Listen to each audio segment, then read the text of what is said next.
Welcome in, everyone, to Ravens in 5. As I started doing earlier this week with James Ogden, we're going to do a little mock draft here, and I'm joined by JT Idowu. JT messaged me on Twitter afterwards. I put a call out asking if anyone wanted to be involved, and he got back and he said he's not a content creator, but he loves doing mock drafts.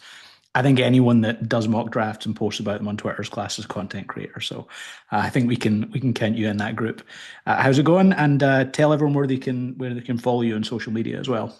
Yeah, thank you so much for having me. Like, this is actually an honor. Like, what you and James Ogden and Jason and Coach DC do for like Twitter and just like letting us understand more about the prospects is like really gotten me into like wanting to do this myself. And you can find me at 4thDownTakes on Twitter. That's like the fourth down as the play or the down marker and takes on Twitter. So 4thDownTakes, yeah.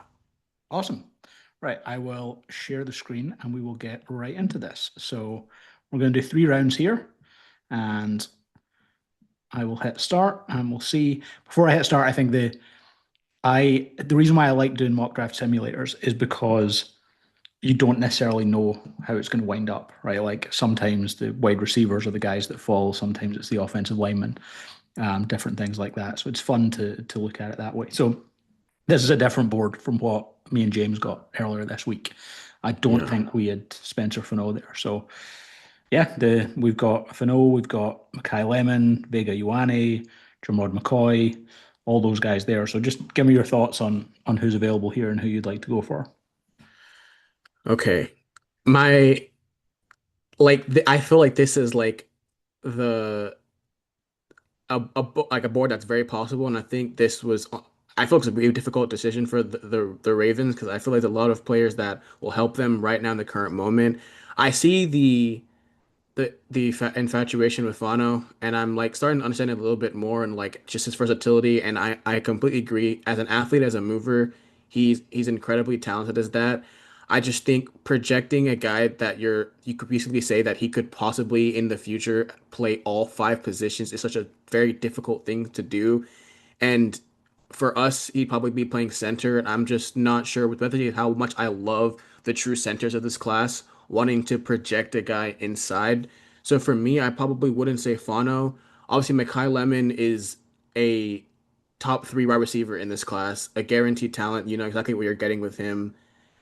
Um, Now, is receiver a big enough need for the Ravens that they would take him, especially for a receiver who is projected to play in the Z slot role, and we kind of have a receiver we're about to play in Zay Flowers that is very much similarly like that. Obviously, Vega Ione has been the darling of Ravens fans for since January and definitely after the combine, so I understand that appeal. The player that I'm looking at here that Ravens fans are gonna despise me for saying it, but I'm like truly one of his biggest fans in his film is Jermod McCoy, the corner in Tennessee. I think this player is I think he's the best corner in the draft. I know he didn't play 2025, but his 2024 film is one of the best corner films tape I've seen out of any player that I've watched. And I know corner is a slight need for the Ravens, and I know they don't want to see a DB taken, but I think Jamon McCoy would be the best corner on the Ravens tomorrow. And for that reason, I have to take Jamon McCoy here. I think that's fair, and that's where me and James wound up when we did the one earlier this week. I think the only difference is we didn't have Fano on the board. I think we had Sadiq there instead. But if this is the board when the Ravens come on the clock, like I would have no problem at all with any of the top 4 guys they're going. I'd probably lean Fano here, but like I hear you on the. I think with Fano and Ione, each have different question marks, right? Like I understand why everyone thinks Fano can play all across the line. That's great, but you are still projecting a little bit there. Whereas with Ione, I worry a little bit that the athleticism isn't elite, and also the Ravens spent what $8 million a year on John Simpson.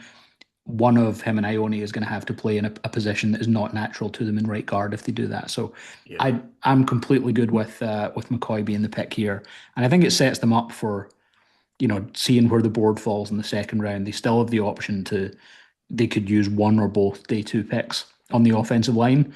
And I'm with you on the fact that McCoy legitimately could be like a shutdown corner in the NFL. So this is then how the board breaks down. In the second round, we can obviously look at different positions here.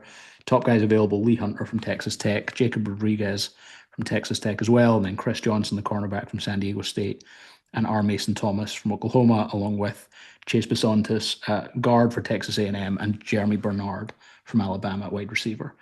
Any immediate thoughts here, or any other positions you want to see as part of this? So I Lee Hunter is a very good interior player. He's a run stuffer, but I think the defensive tackle that the Ravens lack is the pass rushing upside, and I'm not sure if Lee Hunter has that. I think he is a gap plugger, and I think he plays that position very well. I don't know if he has the juice to fill the role that we need is like if Mami Magmika is not returning next season. Jacob Regis is an outstanding linebacker. With Buchanan's injuries, he'd be someone I'd be interested in, but I don't like think that linebacker is that high of a need that you would use a second round pick as much as you have other needs you need to plug. Like linebacker, I would feel is not that high in the Ravens list that I would use the pick even much as I like the player that is Rodriguez. Whoever corner, so I wouldn't take Chris Johnson here. Mason Thomas is like he's lightning quick, and I feel like he's very much just like the not the edge we're looking for here because we kind of already have that and Mike Green, the guy like just the go kind of guy, and we need more of a guy who can set the edge, and I don't know if that's R. Mason's game. So the players I'm looking at here, if I was just looking at what the board is showing right now, would be Chase Bisontis out of A&M or Jeremy Bernard. I think Bernard is a solid receiver who like is not gonna like wow you with athleticism, and his ceiling is not super high, but his floor is.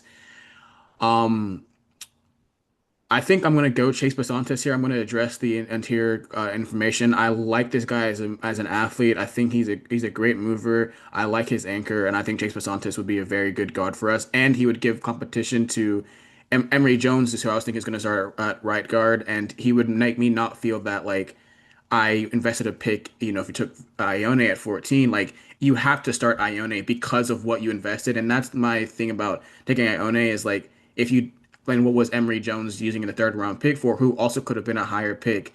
You know, like I feel like you have to see what you have in him, and you couldn't if you take Ione. Yeah. No, I think that's totally fair. And I think if the board shakes out this way, like I get Bisontis is the pick. I like Bernard as well, and I agree entirely with your take that he's not he's not going to be a top option for anyone in the NFL, at least I don't think anyway. But I can fully see him being the second or third option in pretty much any offense in the NFL. Like just does a lot of the really important things right, which I think is great. So this is how the board breaks down in the third round. Like we already have our cornerbacks. We're probably not looking at a guy like Devin Moore here, but this is where the centers are available. We still have Keelan Rutledge at guard, although there's chat of him going in the first round now. Yeah. But Connor Lew, the center from Auburn's there. Sam Heck, the center from Kansas State's there. We also have Jake Slaughter. I think I'm assuming if we go in this, yeah, Logan Jones is also there at center. So pretty much all of the center options that you could want are here. Uh, you do obviously you would have the option of bypassing a center here if you think there's four available and one's going to be available at the next pick. But this is also like a kind of prime spot for that. So just comes down to what it is that you want to go for. What are your thoughts here? See, if I knew Keelan Rutledge would have been here at 80, my pick at 45 would have been different because I'm very biased. I'm a Georgia Tech fan, as a college football fan. I love Keelan Rutledge. I think he's a nasty attitude. I've watched him like get a nosebleed, go get it like come out for one play and like force his way back in immediately. Yeah. I think he plays with an attitude the Ravens love. I think he is athletic. He can play the zone scheme that we're looking for. And if I had more confidence that he was you know, going to be here, I would have done this. But I think here I'm going to look at either one of the centers, but also Kyle Lewis as a player also super intrigues me as well. Like his coverage skills are crazy. I know he might not be a true linebacker, but like that big nickel and what you could do, just like moving him and the other Kyle Hamilton around and just like who you want to put to like to cover that way, I think you could do beautiful things with him, and also Sam Roush, the tight end out of Sanford. I think as an inline blocker, but also his receiving abilities as well, is very underrated. So, do I want to bank on one of the centers being there at 115. I know there's like other converts like Brian Parker and Trey Zune who could also possibly be there at 115. And I do like Logan Jones as a center. Um, hmm. This is an interesting dilemma because I feel like, like everybody's like, oh, just take your center of your choice here at 80 and be happy. I think it sounds like you've got effectively six centers available. So you've got the big four effectively Yeah. in Connor Lew, Sam Hecht, Jake Slaughter, and Logan Jones. But then you've also got those converts as well that can move inside there. So yeah, I mean, you very if you have six guys, you probably feel better about six of them, at least one of them lasting the next 35 picks. Yeah. So I think I will not take center here, and I'm going to choose between either Kyle Lewis or Sam Roush. And I think here I'm going to go with Roush, the tight end of Stanford. I think tight end is a bigger need than linebacker. And even though I love Kyle Lewis as the athlete, I think you could find linebackers that you also love later. And I don't think you get Sam Roush later. Yeah, I think that's totally fair. And I think I much prefer the idea of a Sam Roush in the third round than a Kenyon Sadiq in the first round. I think they more need an inline blocker, and that's exactly what Roush is. Um, and I think he's a really good fit. I think the simulator, because it doesn't list them as a need, list tight end as a need, probably won't view it as highly. But I really like it as a pick. Yeah, so it comes out as like a B minus um, overall. But you come out this draft, if you come out this draft with, or the first 2 days of this draft with a potentially elite cornerback. And I think McCoy is one of the two top cornerbacks in this draft class. So if you can come out of this draft with one of the top players at a position, and then you address the offensive line on day two, and then you add in a tight end like Sam Roush, it opens up like you can start day three with a center. You can add a bunch of different things in there. So this is good. I like this as a board. I like this as a draft. It's pretty cool. Nice. Thank you very Uh, much. Appreciate it. Awesome. Well, thanks very much for joining here. If anyone else wants to do one of these, just throw me a note on social media, and I am happy to get you added in. And thanks again for doing this, JT, and I'll talk to you again soon.